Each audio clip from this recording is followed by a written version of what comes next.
I know, and they think because they almost beat the Chiefs. I mean, they're 0-2, and they think, oh, we almost beat the Chiefs, so we're a good football team.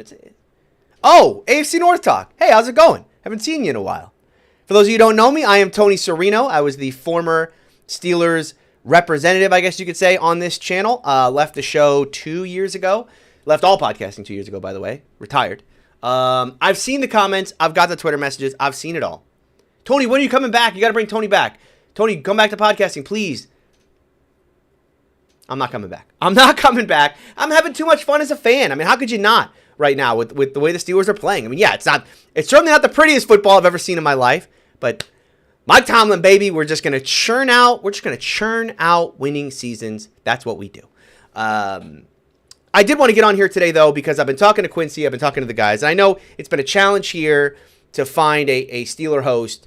And I wanted to come on here today because as I was talking to Quincy and the guys, like, you know, they're telling me who they're bringing on. I was excited because Jared Bailey is someone who you've probably read him on Behind the Steel Curtain, and if not, you probably, you know, he has a podcast here. I think he writes for Sporting News now as well. Real up and comer in Steeler media, and really excited that he's going to be joining the show as the full-time Steeler host here. Yeah, I want to say to the fan base, look, I understand that. First of all, you have to understand from Jared's perspective, and any host coming in here as the Steeler representative on AFC North Talk, it's not exactly the easiest job in the world, okay? The Steelers aren't exactly the most loved team in the AFC North. So give him some grace as he kind of works himself into the show. And obviously there's a rapport that's been built between Sonny, Quincy, and Ace that he needs to kind of work himself into as well. And so again, give him some grace, give him some time to get in there. But Jared's a really good guy, smart, talented. You're going to like him on the show. So happy to have Jared Bailey here on AFC North Talk. So we have a new Pittsburgh Steelers host, as you guys saw. Tony Serino graciously kind of led us into.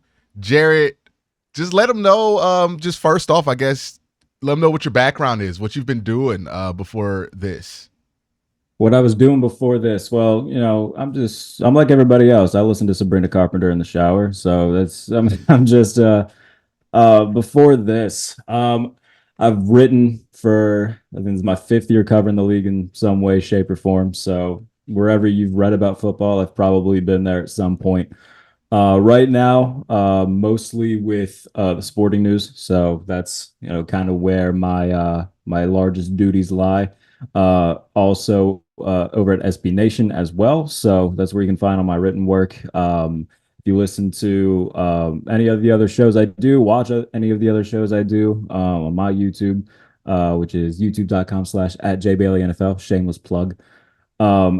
So yeah, I've been covering the league for a while.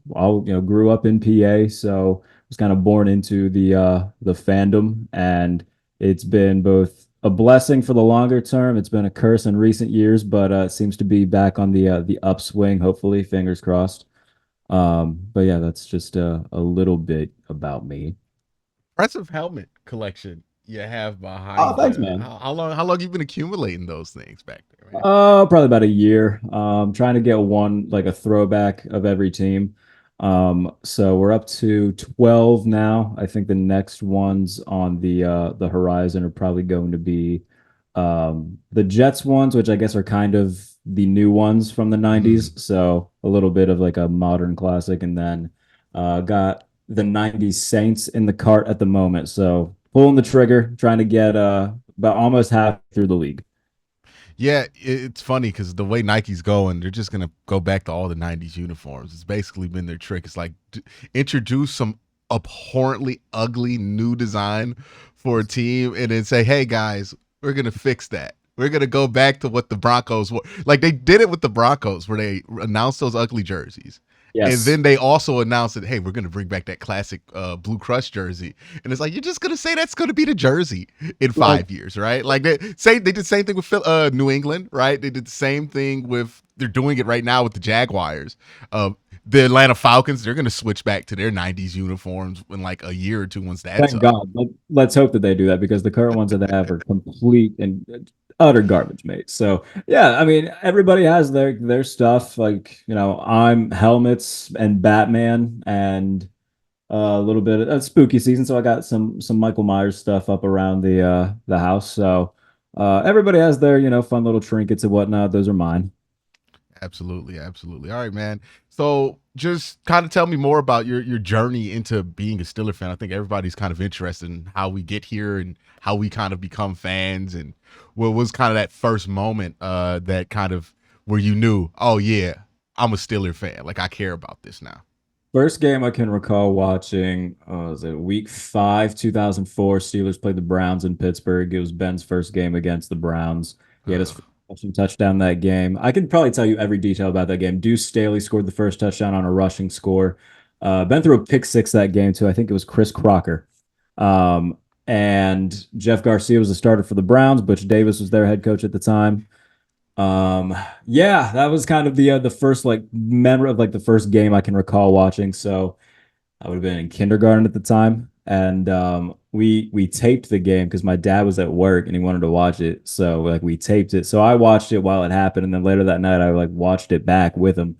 So that's like my first like big core memory. And yeah, from there it's been locked in. Funny enough, my first memory is that '04 season 2. The Browns beat Baltimore in the first week of the season, 20-3.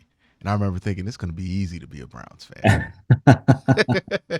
Yeah, because that was the first year that they had just signed Jeff Garcia to like a big deal, and they cut him before it was over. The poor guy. Oh, They wanted Jeff Garcia so they could pair him with Kellen Winslow, and then Kellen Winslow gets in a motorcycle accident immediately to start his career, and then Big Ben becomes Big Ben, and then he uses the story where he's like, "Oh yeah, I got slighted by Cleveland," yeah. to justify what he did to us for the rest of his career, and all that fun stuff that era of being a Browns fan was. And we didn't even get into the Antonio Brown war crimes against Joe Hayden that he committed multiple times in the mid 2010s. We have And, grievances. and it's even cooler whenever I remember Cleveland cut Joe Hayden and then he signs with Pittsburgh. That was a fun little era because Joe still had like a few good years left in him where Steelers fans were lucky enough to get those few good years and help be a big part of a defense that was bad for the most part in the 2010s, and then at the end of that decade became good, and he was a big part of that. So yeah, Joe Hayden love on both sides of the aisle here. yeah, some people still don't forgive Joe Hayden for that. I don't understand it. Like he got cut. Like it wasn't his It choice. is what it is. Yeah. And people don't understand this too. I think like the folks that like aren't that never really grew up or lived around like the Pittsburgh area, the Cleveland area, they don't understand how close those two cities are to each Close other. city, man. Yeah, and like Joe Hayden, he went there because he was like, "Hey, my house is in Cleveland still. Like, I still want my kids to go to the same school. So this is the only way I can commute to work is if I play for Pittsburgh because that's the closest city to me, and that's Right. why he played in Pittsburgh." But a lot of people just think he was just mad at the Browns and decided Yeah. to do that. Like this guy has a Browns tattoo on his chest still, and we've done nothing to earn that level of loyalty. Like, And he still like wasn't he honored at a game last year too as well? Like he's yeah, one of the he does stuff for the Browns radio network all the time. Like he's a big Browns guy for real. I love it. But Yeah, yeah, absolutely. Joe's a great guy. So Jared, what question I want to get from you, right? Because the premise of the show is AFC North Talk, so we not only talk about our team, but we also have to talk about the other three teams. Right. What's your favorite moment as a Steeler fan when you've played all three division opponents, one team, one memory each? Oh, okay, that's good. That's good. All right, I like that. Baltimore, there's so many because I've been very fortunate to be on like the right side of that rivalry where the Steelers have won the majority of the big games between those two. Um, oh man, I think it's a tie for Baltimore. The Palomalu coming off the edge karate chop to Joe Flacco, that's recovered by Lamar Woodley, and then it leads to a touchdown. They won that game, I think 13-9. Troy Polamalu's had several big moments against Baltimore. He had the interception in the AC title game. I think the one it's tied with, though, would probably be Ben's throw to Antonio Brown down the sideline where he catches it, he like pins it up against his helmet, runs like inside the 5. And they beat Baltimore to advance to the AAC title game that year and beat the Jets to get to the Super Bowl. So that's probably Does Tripgate rank in the top 5 there against Baltimore? Oh, man, RIP Jacoby Jones. Yeah, that was that was Thanksgiving, wasn't it? I think that was the Thanksgiving game. Yeah, that slips Where, my mind that even happened. where do you stand on that controversy? Did he know or did he not know? Did he just lose? He absolutely. Mike's not slick. He knew. He looked Um, over his shoulder and oh, didn't yeah, he looked over explain. to make sure he didn't get ran the hell over. Like he knew what he was doing. It's funny. I think they fined him for it because obviously they did. But yeah, I totally forgot about Trey. That's funny. Oh, that's good. Um, all right, let's move. I'll go Cincinnati next. What's a good Bengals memory? Um, I think the playoff game where the Bengals should have beaten Pittsburgh with AJ McCarron and they fumble. The Steelers get the ball back. They kick a field goal with Boswell to win. That was like Chris Boswell's first like big kick with the Steelers too, and he's been doing it ever since. So Cincinnati won. Like there hasn't been too many playoff ones. I don't want to say it's kind of mean to say the one in '05 because Carson's leg got torn to hell by Mhm. chemo and Olhoffen. So with that game, I do recall they were down early. I think it was like 14-3 or 17-3 or something of that nature, and they came back and won in large part because John Kitna had to play quarterback. Um, so there's definitely been more like big moments for Baltimore and the AFC North rivalries than Cincinnati, I'd probably say. So the Uh, Cincinnati game, that wild card game, I remember that's the first time I realized the Steelers gave me PTSD. So I hmm. was watching that in my dorm room, and like I had a friend that was a Bengals fan, and my roommate was a Steelers fan, and we're watching this game, and the Bengals, I think they get an interception at one point, and then like Vontez Perfect runs into the locker room, and you're thinking like, oh my god, like this is about to be over, Yep. and then they fumble right after that, right? Like I think that's when the fumble occurred, and then I see on the television screen that Ben Roethlisberger is warming up, and I'm like, oh my god, I know what's about to happen. Like I was like, and my roommate, the Steelers fan, was like, he has no arm right now. There's no way he's gonna be able to come back for this. I'm like, I don't care, dog. I know this. This happens. Like he's done this to us every time we want the Steelers to lose, this shit happens here. He's gonna get like a bullshit pass interference or something like that, and he's gonna get down the field, and this is about to happen. And the Bengal fans like, I don't know, like you haven't been hurt like me. I'm telling you, this is Absolutely. about that. The second I saw Ben Warren, because it was still what Landry Jones was in Yeah, there because for most of the game. yeah, because Ben got sacked and like they were taking him out on the cart and a Bengals fan threw beer on him. And that was like a big thing. And then he came back. Yeah, Landry Jones. Good Lord, the amount of talk about PTSD, the trauma that Landry Jones had in like his 5 games as a Steeler. He was bad, man. Yeah, but I Yeah, that was remember watching that, and I was like, "Oh my god, it's about to!" It didn't happen. And then the Bengal fans, my friend looked at me. I was like, "It's like, how did you know?" I'm like, bro, I've been here, dog. Like, this is what we go. People just think the Browns just lose to the Steelers. Yeah, sometimes. A lot of times we just lose the game, like just some point in the third quarter, or like Ben decides to play in the second half when he didn't play in the whole first half. that was funny. That was a good one.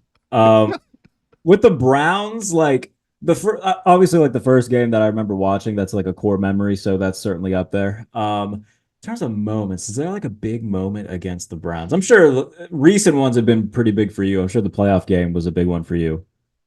Oh yeah, that was a fun one. That was the first time I ever saw the Browns win a playoff game.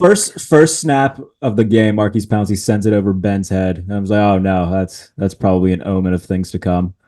Yeah, I was so nervous for the rest of the 3 quarters once we went up 28-0. I was like, we're good. Because like again, we don't win like this. This is not how we usually Yeah. beat Pittsburgh and usually this is us getting toyed with. We're like we go up 30 and they come back and They almost did. I think they brought yeah. it within like 13 or something, and then Nick Chubb had a long ass touchdown run where he didn't get touched off Because a that happened in the last time before that game when the Browns played the Steelers in the playoffs. The Browns looked like they were going to win that game in what 02. Oh, it would have been 0-2, yeah. And I'll never forget watching the NFL Films recap of that. And there's Hines Ward saying, "Same damn Browns," and then just running off the field and beating us. And I was like, "Yeah." Chris Fuamatu Maafala. Big game. Big game, yeah. In terms yeah, I think that yeah, the '04 game, being my first one that I remember watching, that's a big one. Outside of that, like um oh, in '05, I think it was the last game of the year, or like the second, that would have been the second to last game because they played Detroit in the final game in '05. So I want to say it was week 16. They went into Cleveland and beat them 41-0. That was a pretty good one. That was good. See, those are the things I just don't even remember as a fan. It's honestly the Steelers Browns memories for like what the 18 years that the Browns came back before like they got Baker really is one line of demarcation, and then Stefanski getting hired in 2020 is another line there. But before that whole era, you just remember moments. It's like, yeah, remember when Antonio Brown did a front flip? Yeah, remember when Antonio Brown kicked one of our punters in the face? Like instead of scoring a touchdown, he just decided to kick one of the punters in the face. The one time we did beat Big Ben in 2014, but lost our entire offensive line in the process.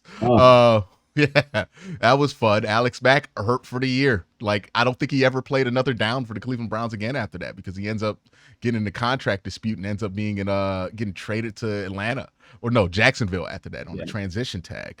So yeah, there was one week 1 game. It might have been the kick to the face game, but they were up like 24-3 or something at halftime, 27-3. Brian Hoyer was the starter. Isaiah Crowell was the running back. Then the Browns just storm back in the second half and tie it, and the Steelers have to win on a game-winning field goal. I think that was might have been 2015 or 2016. One of the two. Might have been 2014. I think it was 2014. I remember it because the Browns went no huddle for the whole second half. And that's when we really started believing in Brian Hoyer. Like, yeah, because Johnny Manziel, that was his rookie year. He hadn't played yet. So, okay. Yeah. And correct me if I'm wrong, but I don't even think Brian Hoyer started that game. Or they did something. We had Kyle Shanahan on that staff. Was Brandon Weeden still the quarterback at some point there? It could have been Brandon. Did they go Weeden, Hoyer, Manziel? Yeah, it could have been Brandon.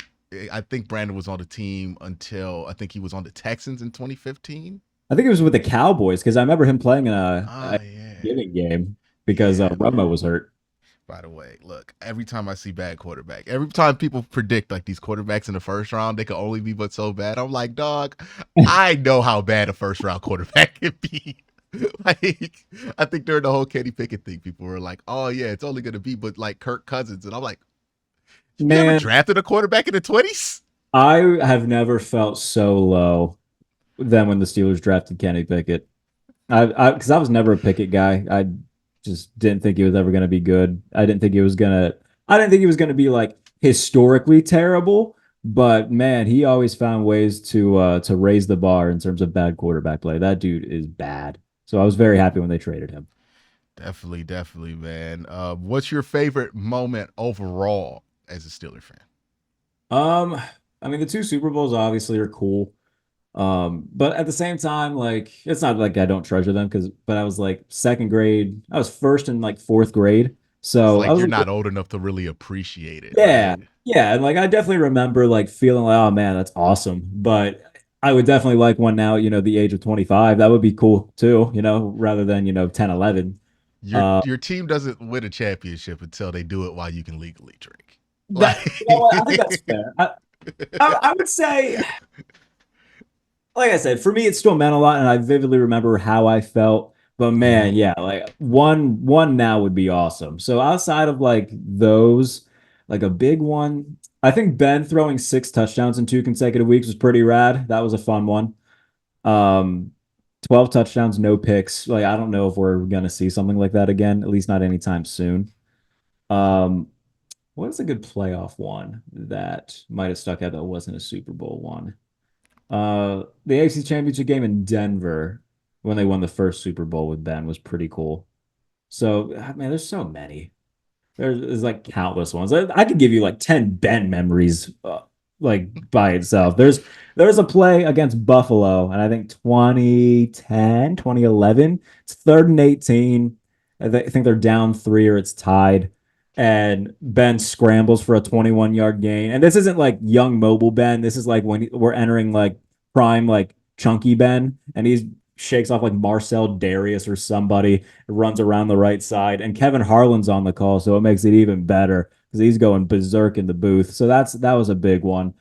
Yeah, man. When did Ben decide to untuck them sleeves? Because like the second he did that was like, yeah, man, he lost 10 speed points, like automatic. Like I remember at the end of Ben's career, I had to talk to people like, yeah, like Ben used to play kind of like for that era, what you would think a Josh Allen was playing like, or like he was Mr. Outer Structure, but they're like, what are you talking about? He's always been a pocket passer. I'm like, no, that Ben used to be known for moving. Like that's what Ben was out here doing.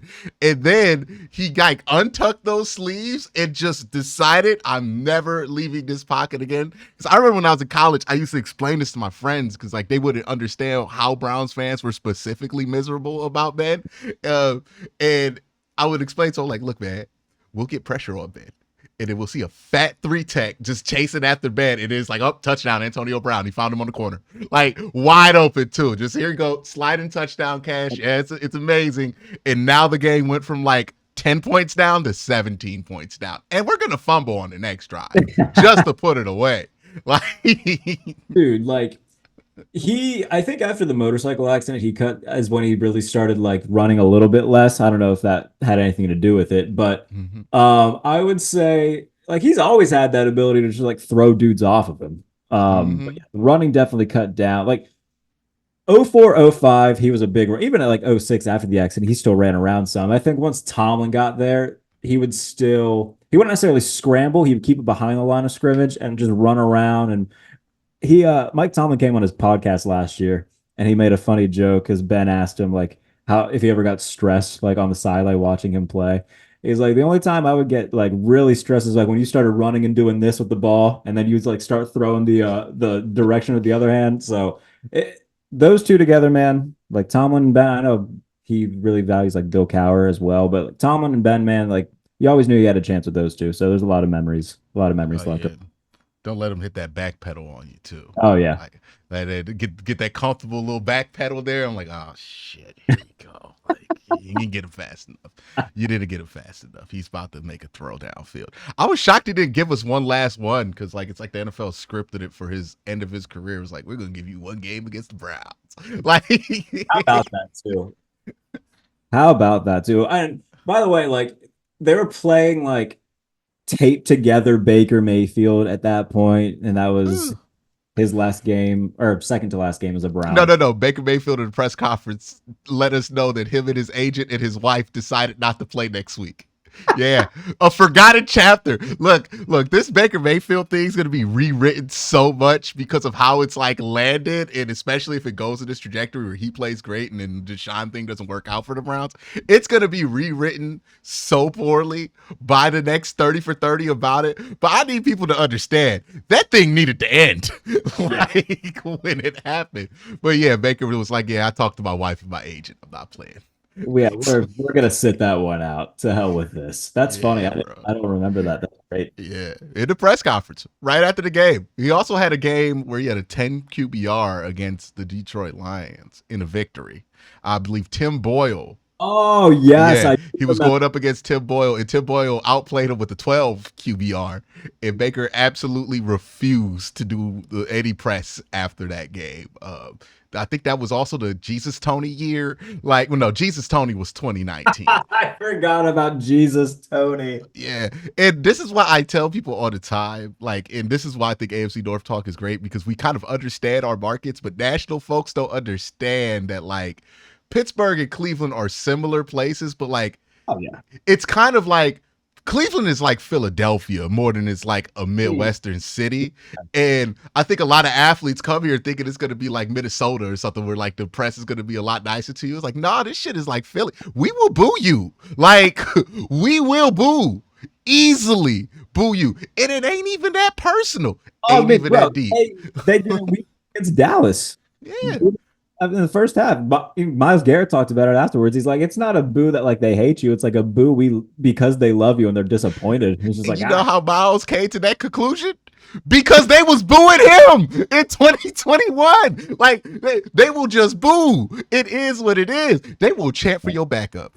Like we once cheered Tim Couch getting injured. Like that.